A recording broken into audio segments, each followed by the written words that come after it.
we're going to be changing the tires on my 99 Ford Ranger here. Really, I'm just going to be rotating the tires. We're going to go front to back, back to front. But in the process the same, obviously. Changing the tire doesn't change whether you're changing tire on the side of the road or you're just rotating the tires like I am today. So, yeah, without further ado, we're going to go ahead and get started here, okay? Now, before we even jack up the truck, went ahead and threw in some chocks on the back tire on the other side, as I'm just going to be lifting one side while I rotate them, so that way just this side doesn't start rolling. Okay, so now that we have our chocks in place here, we're ready to kind of get the tire ready to go up in the air. So it's usually, for me, I've always found it's a good idea to break the nuts loose before you even lift the truck in the air, because the last thing you want to happen is you're having struggles breaking one of the nuts loose, and next thing you know, you push too hard and the whole thing just falls, or jack stand fails, or maybe you just have a jack it just doesn't been able to hold up with all the movement. So we're going to go ahead and break these loose. Now I'm fortunate enough to have access to the air gun with our 3/4 inch socket right here, which will be what we use to take off the lug nuts. And as you can see, we do have a center cap here. Now some people's are really tight, so they have a spot right here where you can put a screwdriver or just something to pry them off, but mine are not in the best of shape, so we just go ahead and yank it off just like that. And we're just going to go ahead and break the nuts loose real fast, starting with one, going in a crisscross pattern.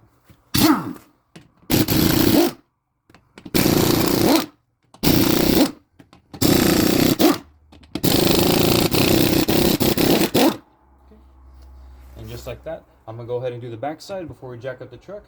And yeah, let's get to it.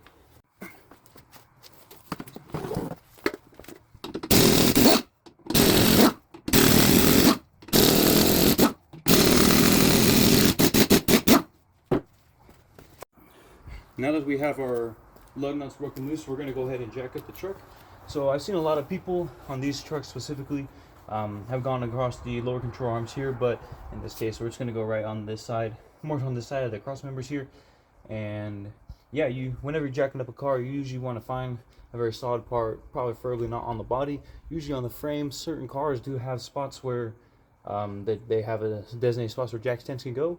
In this case, we're just going to go along the top right here and lift the truck not too far off the ground, just far enough to get our tires off, obviously.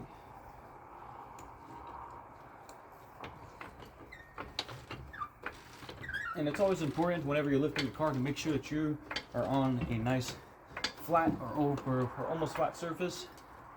That way you reduce the risk of your jack falling and rolling and all this kind of stuff. Another reason why your chocks are important to go into the back.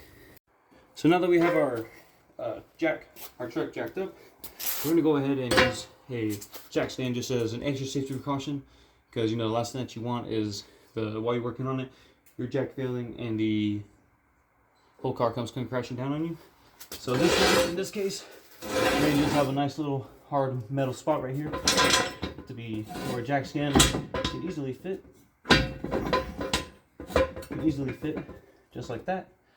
Some people put them on the torsion bars. I don't really do that, especially because they already have enough stress on them. I'm sure they'd be fine, but there's a purpose for them, so just putting in something like that, just so, it's a safe idea. Keep you safe, just an extra safe precaution. So yeah, that's our jack stands. We're going to go ahead and get the back done now.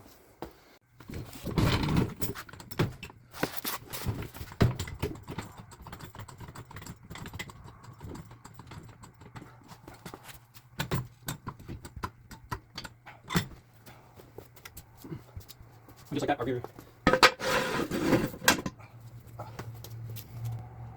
Okay, and just like that, our rear is jacked up right here. We went ahead and threw it on the bottom part of the differential, and our jack stand is right behind the wheel. It's right behind the other tire over there. Again, on the differential here. So a lot of pressure's on this tire, as you can see. It's a good idea to have the chock. We can go ahead and actually push this in just a little more, just so it's really holding down that fork really good. And now we are good to go ahead and finish taking off the tires. We'll hit them with the air gun again, just to make the process a little faster. And yeah, let's get it done.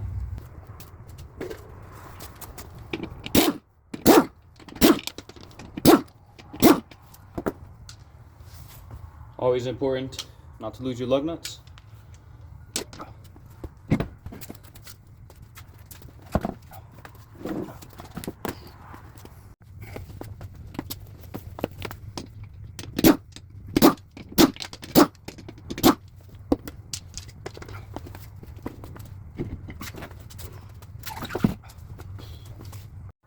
All right, ladies and gentlemen, and just like that, after we put the jack, after we broke the nuts loose, have our chocks behind the tire when we jack it up, put our jack stands underneath to hold it, just some extra safety, and finish pulling off the lug nuts.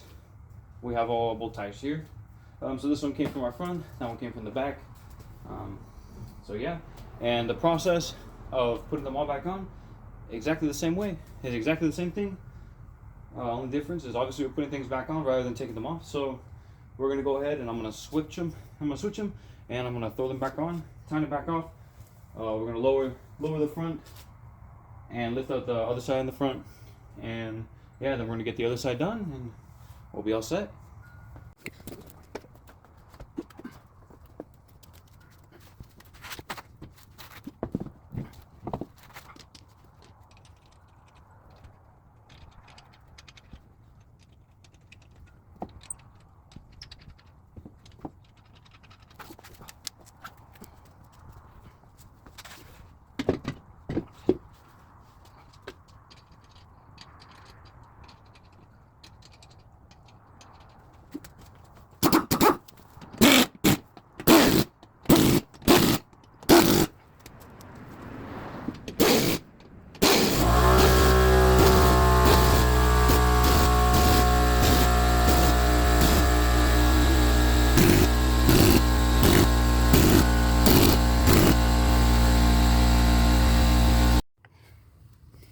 All right, and just like that, both tires are back on, now rotated. This one was previously in the back. The other one that was right here is now in the back, and this one's in the front, obviously. So there's one more step that you want to do after you lower the truck completely, which is tighten the lugs one more time, because even though I hit these each twice, it's always good to hit them one more time while the truck is actually, or the car is actually on the ground, just to make sure they're really good in there. But to do that, I need to do the other side first, that way I can lower the back. So I'm gonna go ahead and do that real fast, which is all the same processes. You know, we're gonna jack up the truck, you know, we're gonna chalk that wheel this time, chalk this tire this time, and then we're going to, yeah, just rotate those tires on that side, then we'll lower it, and we'll hit these one more time, and we'll be free to go. We'll be all good.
All right, now that we have our the rig back on the ground here, the tires rotated and they're tightened down pretty good already.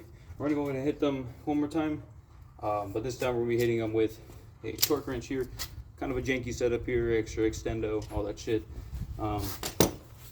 Now, if you don't have access to this, of course, you could always just hit it with another breaker bar, make sure they're extra tight, or hit them again with the impact or the air gun, which I'm pretty sure these are probably pretty good, but we're gonna go ahead and hit them real fast just to make sure and be safe, and then we can go ahead and get rolling. I forgot to mention this right here is set to 120 foot-pounds of torque. So yeah, these things really ain't going nowhere.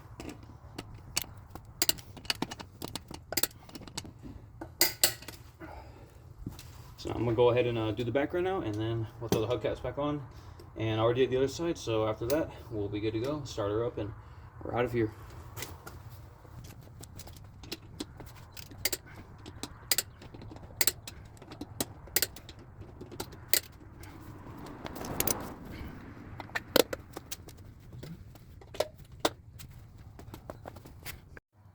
All right, ladies and gentlemen, and just like that, that is how you change your tires or rotate them. Same thing.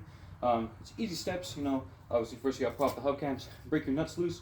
You might have noticed on the other side, I skipped that part, and I actually had some struggles getting the nuts off a little bit. They put up quite a fight, which is why you usually want to break them loose, usually with a bar or the air gun or an impact on the floor, just so that way you're not having to deal with that when your vehicle is already in the air.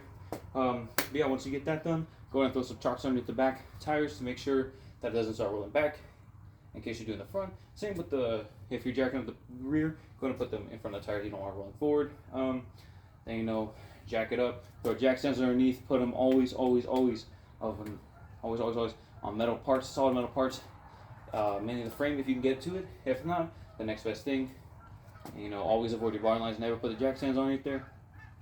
And then, of course, go ahead and take the tires off. Finish taking the lug nuts off. And once you're done with that, you can go ahead and do everything in reverse. And of course, if you have access to it, hit it with a torque wrench just to be sure that they're where they should be and they're tight enough to ensure proper safety.